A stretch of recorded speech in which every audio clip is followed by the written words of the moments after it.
Եվ Զորի Բալայանը մտավ Սարդարաբադ, մինչև Սարդարաբադ մտներ, աչքերը շլացած էր, Սարդարաբադի մեջ լրիվ զինված, իրենը սպասող 600-800 սրահ է, քինես,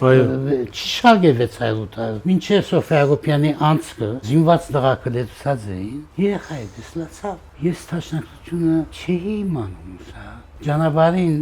ընկերները ինձ բավական բան փորձեցին բացատրել, բայց մինչև աչքովս չտեսնեի, ես չէի խոնարհել, խոնարհիմ սա տաշնակցության աչքը։ Եվ նույն տարիների հետ երբ որ եկավ Աթենք, մտավ Հանկոսյանի սենյակը, ցերկը համբուրեց, շնորհակալություն հայտնեց, որ տաշնակցությունը ճանաչելու փորձի մեջ իրեն այս հնարավորությունները տված է, որը բերուտի հետ կացածադենն ալ ընկերայրի այսպես շուկը, ասենք, արդոնությունը։